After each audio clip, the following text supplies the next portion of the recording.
boys and girls. In this lesson, we are going to be reviewing different text features and why the author chose to use those text features in informational books. All right, so let's go ahead and get started by first learning what is a text feature. Text features are extra things in informational books that help you better understand what you are reading. Some important text features are the table of contents, headings, bold words, the glossary, captions, and photographs. So those are the text features that we are going to be learning about today, but we're also going to keep in mind why the author chose to use those text features in informational books. Let's start with the table of contents. So this here is an example of the table of contents. So I want you to think, why would the author include a table of contents in an informational book or in a nonfiction book? I want you to think about it. Let's start by looking at the table of contents.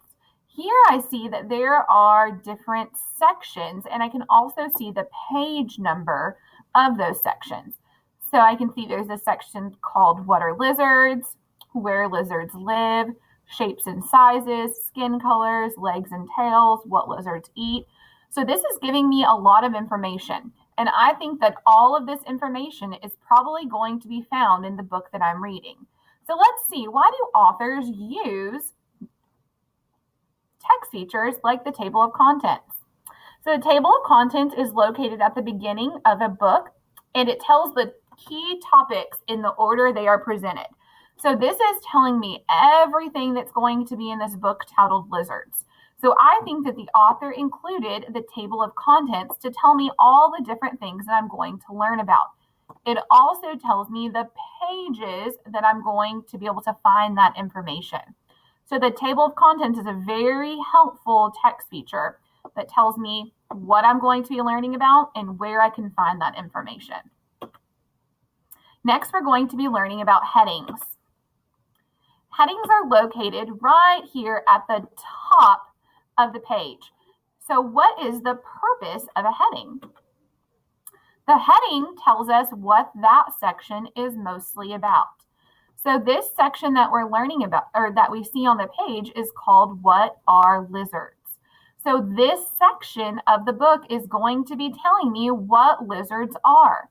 So the heading helps me know what I'm learning in that section of the book.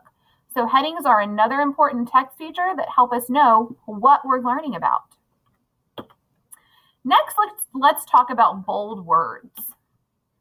So bold words, we have an example here of a bold word, and that's a word that is written in a dark print that can be found in the glossary.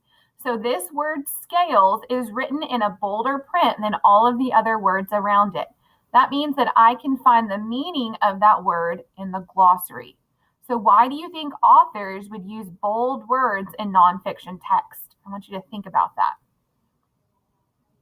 I think that authors use those bold words in nonfiction text so that way they can share the words that are in the glossary with the reader.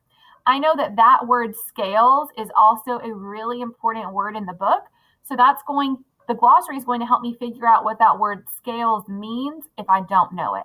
So those bold words give us a little hint that those words can be found in the glossary.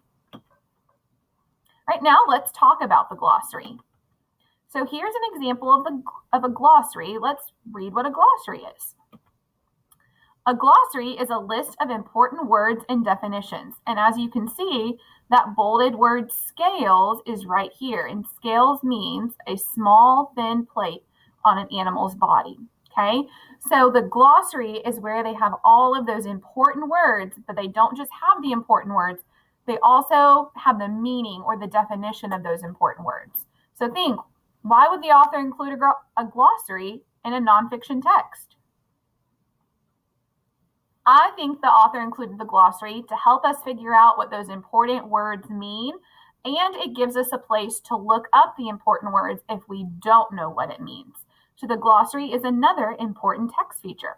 All right, let's talk about photographs. Here are some examples of a photograph. There's 1 and 2 photographs on this page. So what are photographs? Photographs are a picture taken by a camera. So why do you think authors of nonfiction informational text would want to use photographs instead of illustrations? Think about that. I think that authors would want to use photographs instead of illustrations because the author wants to show you what those things really look like. The author really wanted to show us what a chameleon looked like, so the author put in a photograph of a real chameleon. The author wanted to show us what this lizard looked like hiding in the green leaves. So the author put in a photograph of the lizard hiding in the green leaves. So the author includes these photographs to show us what those things look like in real life. So photographs are another important text feature. Right, the next text feature we're going to talk about is captions. So here are some examples of captions, and let's see what are captions. Captions are words near a picture or graphic that give more information. So this caption here says a Komodo dragon. So this caption is telling us what this picture is. So this right here in the photograph is a Komodo dragon. This caption says a dwarf gecko, and it's this picture right here.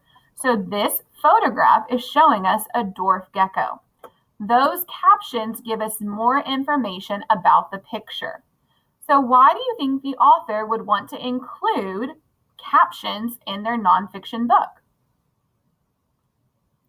I think the author wanted to include those captions in nonfiction books to explain or give us more information about the photographs that the captions go with. So captions do a really great job of explaining the photograph that it's above or below. Right, boys and girls, that's all we are going to learn about today for text features and author's purpose.